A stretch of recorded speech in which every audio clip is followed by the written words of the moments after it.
time elite drafted. I would say no one else Yeah. has come off the board before him. So that's going to be a really interesting test case. Now, we've talked about who you're higher on, who you're lower on.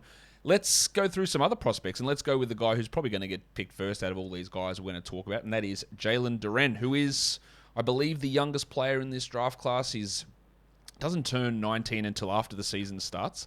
6'11" center from Memphis.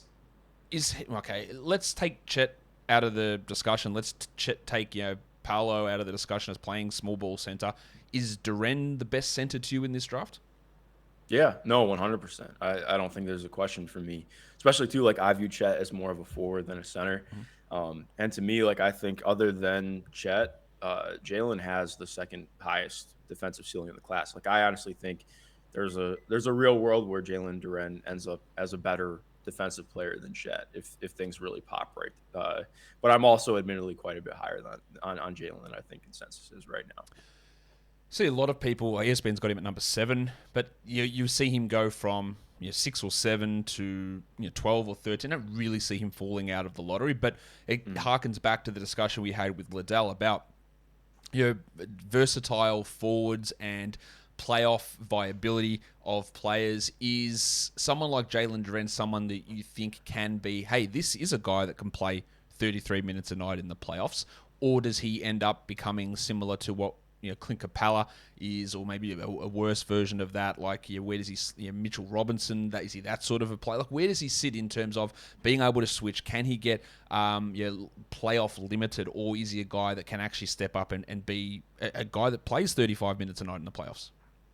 I mean, I just say right now, I didn't have the pleasure of scouting Clint or Mitch, but to me, like even just knowing who they are right now and where they came in as prospects, I think to me, Jalen has better physical tools and instincts than either of those guys as prospects, which is saying a lot. Both those guys were fantastic rim protectors with coverage versatility, but I look at Jalen like I don't know if he's necessarily going to be switchable. Like I think that he's had some flashes of it, and he has the mobility and the length and the lateral quickness at his size to be capable of doing it.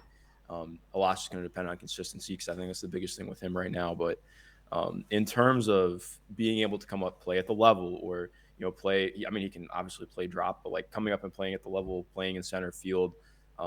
I think that there's going to be real utility in how he can play. We didn't really get to see him hedge a lot when he was playing at Memphis, but I'm pretty confident he's going to be able to do that. A lot more is just going to be what happens offensively for him. And I'm pretty bullish on that. I think he's an interesting case in terms of, like you mentioned, he's the youngest player in the draft. He reclassed from, he was going to be in next year's draft, and reclassed up to this one. He's really interesting to parse through because watching him at Montford, which is just a notable draft factory. Cade Cunningham played there. Caleb Houston, who's going to get drafted this year as well, played there. A million guys, Ben Simmons. But he showed really interesting passing feel. I really liked some of the things we saw from him. Obviously, he was very limited offensively at Memphis, but even as the season went on, we got to see more of him creating on the short roll, just creating from the post and showing some of that passing vision and capability.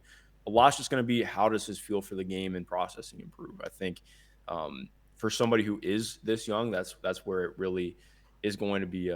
Saying a positive is the wrong way to put it, but I'm willing to give him a lot more leeway, just considering how much younger and how much less basketball he's played than some of these other guys, and given what his tools are and the instincts and flashes he's shown already, I'm very in on who he could be as a player.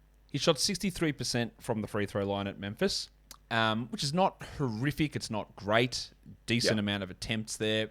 Is he someone who can actually hit a jumper? Can he ever stretch out to being a guy that could pop to the corner, could hit a three, or is he going to be like Gobert, Robinson, Capella, those guys who just never will shoot really outside of the paint? I think that he's not to say that he's going to be a better finisher than Rudy Gobert, but I think he's already shown at least more of a willingness and ability to step out and take shots. Like again, he took shots at Montford, not from outside, but like he would take shots inside the arc. I think that a lot's going to depend on what level his ability to take, like you're mentioning, to take those shots from 10 to 16 feet is going to be a lot bigger for me than if he tries anything from three. Because right now, like especially a guy who is really not taking threes at all as a college prospect, like just the amount of growth that would have to happen for him to be somebody that defenses even care about at the next level. I just don't really see it happening. But I do think he showed enough as a face-up threat where I'm really interested to see what level he could get to. Like, even if you can just be like a 40% mid-range shooter, which is like slightly above average, if not right around it. I think that there are flashes there that make me really encouraged by what it could be. So I would say that there's definitely a framework there. It's just going to depend a lot on the team and the patience that they have to develop that.